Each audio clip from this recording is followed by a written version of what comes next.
En la clase de hoy, quien les habla, Regina Cesaroli, y mi compañero de grupo, Santiago Forteza, estaremos exponiendo nuestra presentación acerca de Raymond Williams y los estudios culturales. Empecemos.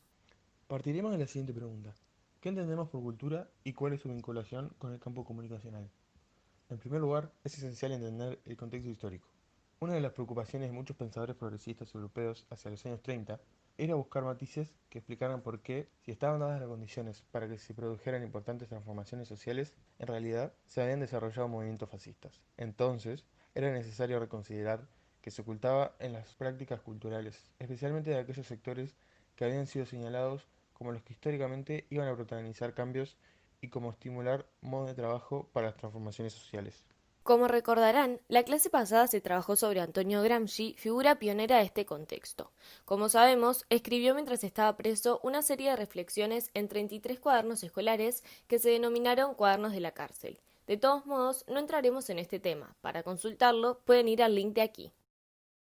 Avanzando en los años siguientes a la Segunda Guerra Mundial, se produjo en la sociedad británica un periodo de desarrollo económico caracterizado por salarios elevados, ocupación plena, mejoramiento del nivel de vida y extensión de la enseñanza.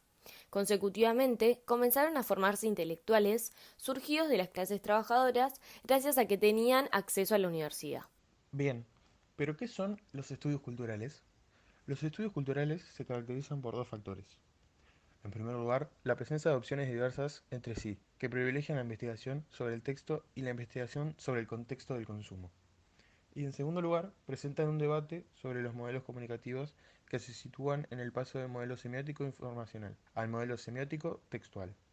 Con respecto a la presencia de opciones diversas, la pluralidad de opciones presentes dentro de una misma aproximación teórica constituye una de las sustancias de los estudios culturales. Según Hall, estos son discursos múltiples, historias numerosas y diferentes, un conjunto amplio de opciones, varios tipos de actividades, personas que tenían y tienen distintas trayectorias, un gran número de metodologías y de posiciones teóricas diferentes. Se han puesto en marcha a partir de los distintos significados atribuidos a la palabra cultura. La palabra cultura es definida por Raymond Williams como una de las dos o tres palabras más complicadas de la lengua inglesa. Ahora, ¿quién era Raymond Williams? Raymond Williams nació en Gales, Reino Unido, en el año 1921. Estudió en la Grammar School y en el Trinity College de Cambridge con una interrupción durante la Segunda Guerra Mundial, donde sirvió en el ejército británico como capitán. Concluido el conflicto bélico, trabajó en la educación de adultos antes de pasar a la condición de lector de la Universidad de Cambridge, donde ha sido profesor, así como en Stanford, Wales, entre otras. Era militante socialista, incluso participó en la fundación de las publicaciones de izquierda The New Reasoner y The New Left Review en los años 50. Era un novelista, crítico, intelectual y teórico quien falleció en Cambridge en el año 1988. Es considerado uno de los padres de los primeros estudios culturales británicos, orientados por su perspectiva crítica de influencia marxista. Está considerado también como el pensador británico más importante del pasado siglo en el ámbito de la historia de la cultura y de los estudios culturales. Influido por el pensamiento sobre la hegemonía cultural de Gramsci, su compromiso político se define en torno a la corriente de Nueva Izquierda. Entre sus obras más reconocidas está Culture and Society, escrita en 1958, Palabras claves de 1976, Communications en 1962 y La larga revolución. En su libro Cultura y Sociedad, publicado en 1958, hace un recorrido crítico que va desde la literatura romántica de George Orwell con marcas analíticas que pasan por los registros de clase, cultura, industria, arte y más. En La larga revolución aborda el impacto cultural de los medios adoptando un tono pesimista, a pesar de que no se funda en un terreno estético, sino en el análisis de las instituciones culturales y de los productos de los medios. A pesar de sus numerosas contradicciones internas, la publicación de estos dos ensayos fue un acontecimiento preñado de consecuencias para la vida intelectual inglesa de la posguerra, porque volvía a proponer el discurso y la exigencia de una cultura común, adoptando un punto de vista antropológico sobre la misma cultura. ¿Y cuál es su intención? Williams busca desarrollar de modo teórico una posición que difiere en sus puntos claves con la teoría marxista. Su posición puede ser descrita como un materialismo cultural, es decir, una teoría de las especificidades del material propio de la producción cultural y literaria dentro del materialismo histórico. Pero, ¿qué considera como cultura? El autor remite a la definición antropológica de cultura. No considera a la cultura común como un objeto de valores que han de ser impuestos por una élite intelectual, sino como un concepto con el componente de cultura cotidiana de la gente ordinaria. Entonces, hablar de cultura común significa afirmar que aquella cultura comprende el modo de vida total de un pueblo y que la idea de un elemento común de la cultura es un modo de criticar esa cultura dividida y fragmentada que tenemos hoy en día. De todos modos, Williams no consigue escapar de la ilusión humanista, según la cual la cultura individualista se combate apelando a un concepto de cultura común. De este modo, remite al concepto de experiencia. La experiencia popular pertenecía a las comunidades campesinas transformadas en clase obrera. Williams toma el concepto y expone que hoy día la experiencia se articula mediante la relación entre formaciones sociales, colectividades, individuos y modos de pensar. Es decir, es el modo mediante el que el individuo da sentido a su relación con las instituciones dentro de su propio modo de vida. El papel central de la categoría de experiencia en los estudios culturales nace entonces de esa irrupción del sujeto que el autor propone. Ahora bien, retomemos una de las palabras más complicadas de la lengua inglesa, la cultura. Williams era historicista, es decir, realizaba planeamientos que se basaban en la idea de que no podemos entender la situación presente si no es como resultado del desarrollo histórico. Esto lo aplicaba también a las significaciones. Es de aquí cuando refiere a la cultura comienza por la idea material de cultivo de la tierra, pasando por la asimilación que realiza el iluminismo entre cultura y civilización, luego buscando por el concepto de los bienes del espíritu para llegar a su visión antropológica. En su texto Keywords o palabras clave propone tres definiciones de cultura.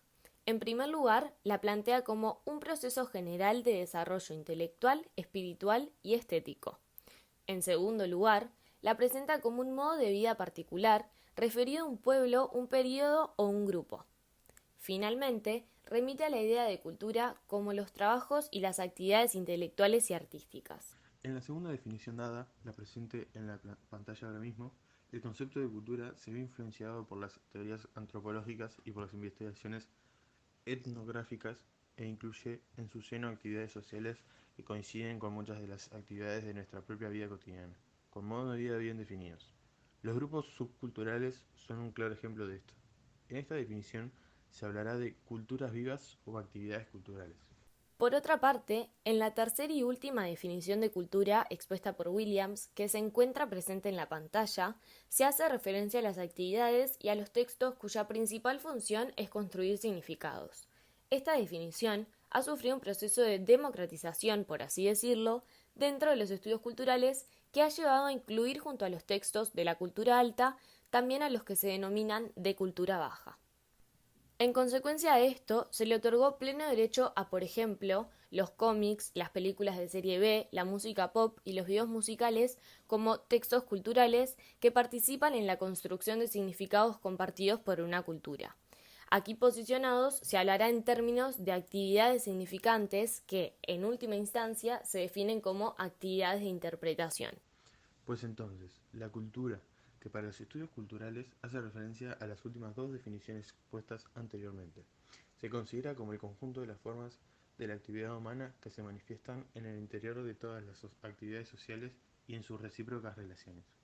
No obstante, será conveniente precisar que estas se diferencian de aquellas disciplinas que tienen sus mismos objetos de investigación, ya que adoptan una recopilación de metodologías insertándose en lugar de crítica permanentemente a las disciplinas académicas.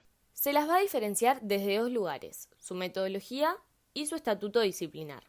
Las metodologías adoptadas van desde las estrictamente textuales hasta las etnometodológicas, gracias a la incorporación, siempre parcial, de teorías de la crítica literaria, del neomarxismo, del psicoanálisis, del estructuralismo, del posmodernismo, del feminismo, de la antropología cultural y del poscolonialismo.